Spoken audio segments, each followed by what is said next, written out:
Warriors win Game 7. They win Game 7 on the road in Houston, defeating the Rockets somewhat comfortably, eliminating the Houston Rockets, and now advancing to face the Minnesota Timberwolves. And this was the Buddy Hield game. Who would have thought? I've been very critical of Buddy Hield. I didn't want him in the starting lineup. I really didn't even want him to play. Game 6, he had 0 points in Game 6. Game 7, 33 points. 9 of 11 from 3. He tied the NBA record for three-pointers made in a Game 7 in playoff history. Game 7. He's only the second player to ever do that. Ties the record. I don't know whether the Warriors would have been without him. And it was either feast or famine. This was the feast tonight, and this is one you're going to remember. And I would imagine this is Buddy Hield's finest moment, will be his finest moment as a Warrior. This was the greatest moment of his entire career. Coming in the playoffs in a Game 7, stepping up like this, unexpected. I gave the Warriors about a 10% chance of winning this Game 7. But what they had going for them here was getting off to a good start. Actually getting off to a good start and putting some pressure on the Rockets. A young team, although they're at home, a young team and a team that's very good defensively. Great rebounding team. Yes, they have skilled players all over the court. But they made adjustments. The Warriors made adjustments in this Game 7. And going right down the lineup and the highlights. I mean, Curry, he was held under 30 points, but he still managed to score more than 20. He had 10 rebounds. He had 7 assists. If I'm not mistaken, he was the only player for the Warriors to have a double-double in the entire series. I mean, that's you can tell that they had the rebounding issues when no one had a double-double. He had, the point guard had a double-double, 6'3" point guard. He had the double-double for the Warriors. Jimmy Butler did enough. I mean, he's compromised, he's not healthy, but he gutted it out with that tailbone injury, and he did enough for them. Draymond Green, he scored early, hitting several baskets when Curry and Butler got off to a slow start. His defense, especially on Şengün, was outstanding. What the Warriors did was they eliminated the turnovers. Curry was sharper with his passing. 7 total turnovers. I'm always looking at turnovers for the Warriors. 7 turnovers. And that was it. And it was like with a number of the guys, it was just so unexpected. With Hield, yes. Draymond, in my opinion, had the best game of the series. And Looney had his moments where he started looking like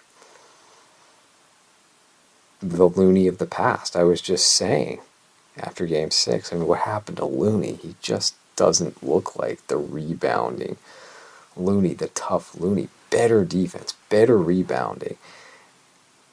They held Fred VanVleet in check from 3. They contained him. Steven Adams really didn't have an impact. Amen Thompson, he had the best game of any of the Rockets. Jalen Green, another single-digit performance scoring. And Şengün, he fills up the box score, but Draymond was outstanding. It was more volume shooting for him, and he's a very, very talented young player and center. But man, did Draymond make things hard for him. And I love the fact that there was so little drama at the end. It got tight a little bit in the third quarter, but the way the Warriors finished the second quarter and then end of third quarter, going to the fourth quarter, and you're looking at the Rockets and you're saying, well, who is going to hurt the Warriors? Once Amen Thompson had that kind of calf strain, and don't get me wrong, I mean, the Warriors, they took this game. They deserved to win this game. But the momentum certainly shifted when Thompson had that strain. He would eventually come back in, but he wasn't quite the same on defense. He wasn't the same on offense. He was the best offensive player for the Rockets. He was the best player on the floor, period, for the Rockets. Offense, defense, they just didn't get enough from the others outside of really Şengün and Thompson and Jabari Smith. I didn't understand the Rockets' management of him and use of him. He's not a great defender. I know that, and he should be a good defender. It kind of reminds me, his game reminds me a lot of what you have in Denver, where you have, a 3-point shooter who's, 6'10", but that's all he really is. He can't really finish. He's not particularly, a good rebounder. And he doesn't give you much on defense when he should give you far more on defense. Yeah, so he really reminds me of Michael Porter's game.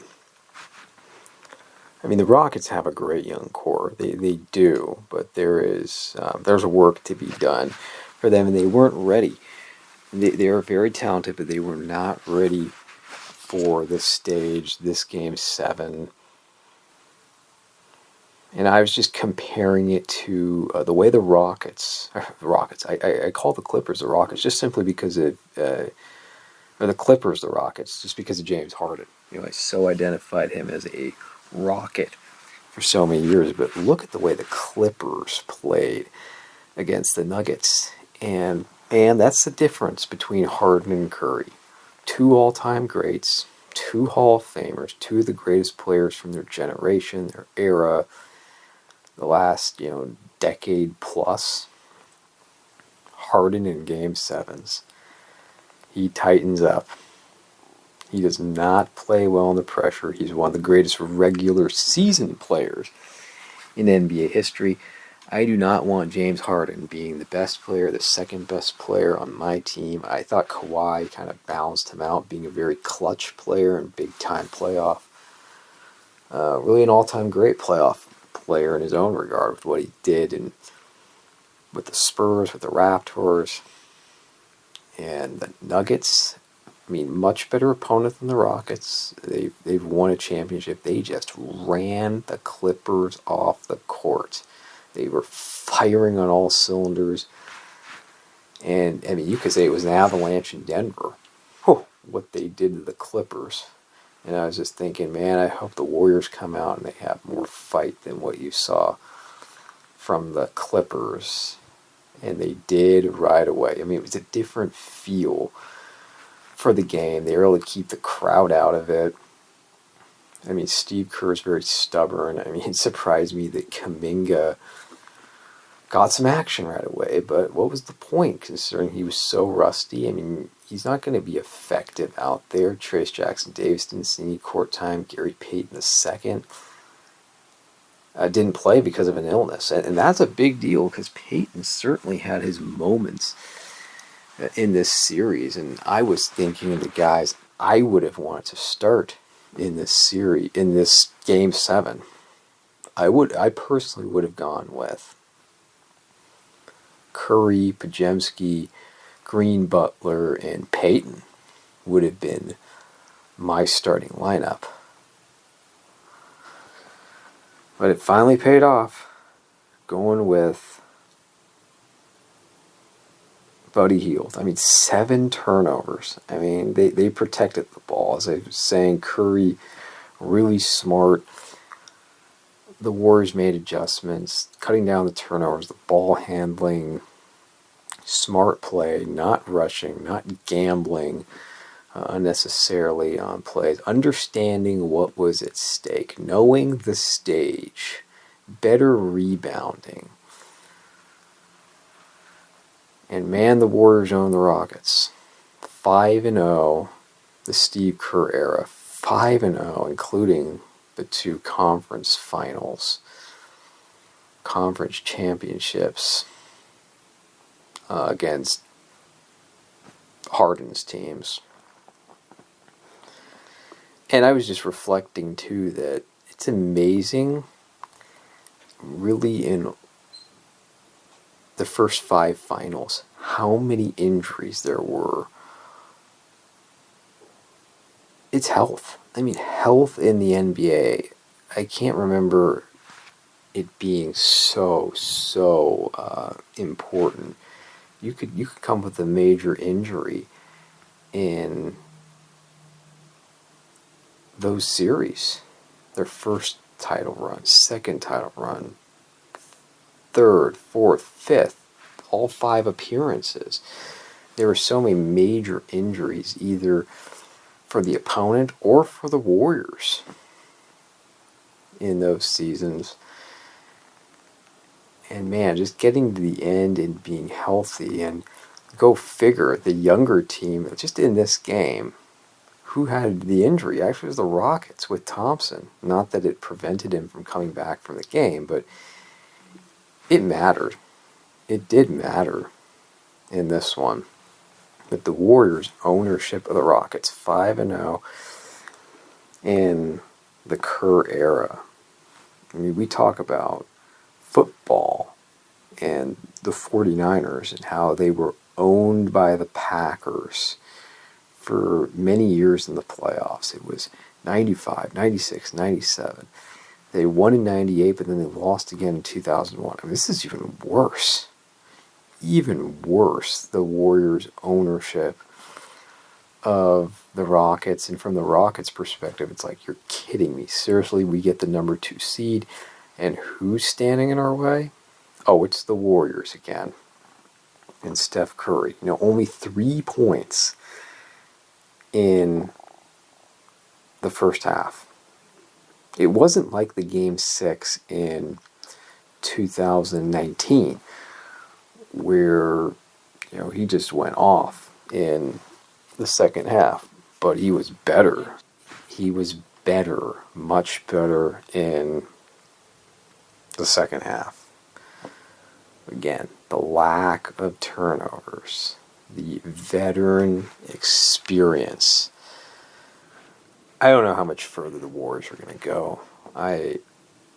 They're going to be big underdogs against a younger, once again, a big, physical, rested Timberwolves team, where they're on the road again.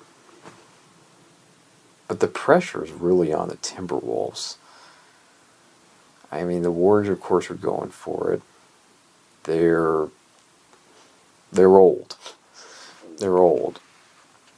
But this was such a gutty performance. This was a very physical, tough, draining series. And when you turn the page and look at the Timberwolves, just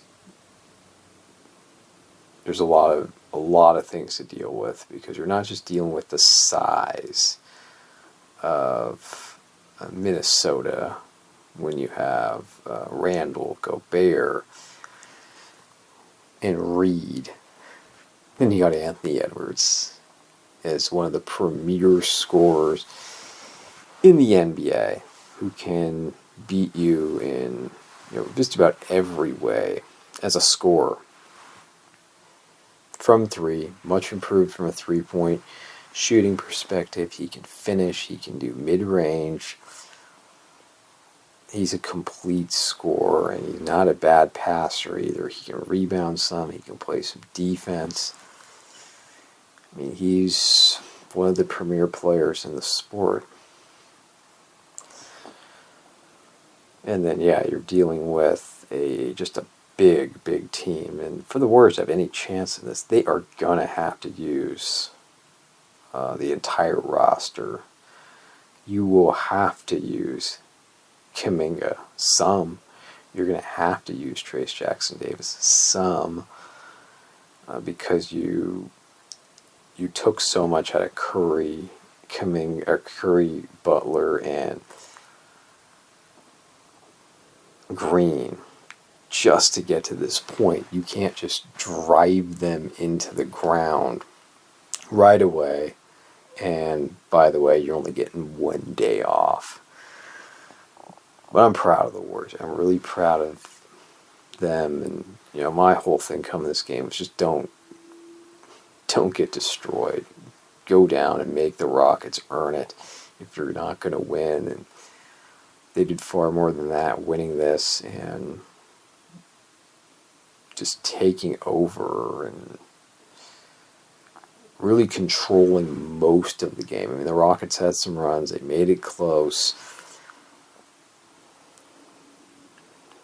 But they got it done. They did better than both Los Angeles teams. And, I have to take shots at the Lakers. And it's just so true that the lack of size killed the Lakers. And not only the lack of size, but their poor defense burned them. And I thought, Bronny would have come through for him, right? I thought just pairing up LeBron and his son, that would have solved all the Lakers' problems. Then you have Luka on top of it. I mean, what else do you need besides those three? Oh, it's just too funny. It's just too funny. Well, you got some really intriguing series here, and the Pacers went on the road and beat the Cavaliers, not a fully healthy Cavaliers team. I'm excited for the Knicks and Celtics series. That should be a good one. And then the Thunder Nuggets. I mean, that's another big, physically, it's a big series. Those are two big teams, and you have the 1 seed Thunder, and man, they just cut right through the Grizzlies, who present no challenge. Now they're going to go up against the Jokic and Murray and Gordon. And as good as the Thunder are, they are going to have their hands full, and that's one I would not be surprised that ends up going 7. It's probably the best matchup you're going to get. I think that's a better series than any other combination of the Final Four in the West. Is Thunder and... I think the Timberwolves are very good too. Just looking around, all around teams, in some ways it's a shame that's not going to be the conference finals. Thunder and Nuggets. For Jokic to be possibly even a top 10 player, that's asking a lot. He needs another ring himself, but it's going to be fascinating watching that. And I always feel the X factor in any series of the Nuggets is Jamal Murray. If Jamal Murray is playing at his best, the Nuggets can beat almost anybody. Because Jokic is going to be fantastic. I just wonder who's going to be the second best player on the Thunder. NBA playoffs. It's great.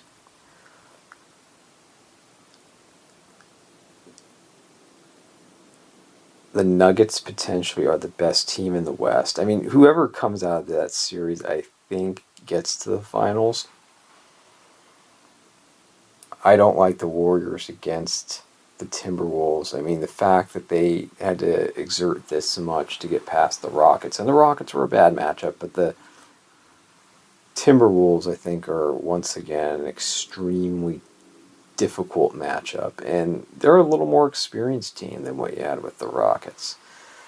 It's a tough matchup, and from what I've seen in the East, Celtics. I expect the Celtics to get to the finals. So if I just have to make a prediction right now, Celtics versus... I'm going Nuggets. Celtics Nuggets is going to be my pick. But once again, I have to say one more thing about the Warriors Rockets. For whatever it's worth, Charles Barkley was wrong. Wrong again. He's been wrong about the Warriors his whole career.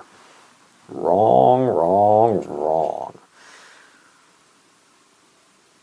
And we should just enjoy this. Enjoy the Warriors gave you yet another great series. I think this is as far as they're probably going to go. But congratulations, this group of guys. And they made us proud. As Warriors fans, they made us proud. And they've given us the longest run of any team competing for a championship in various sports history.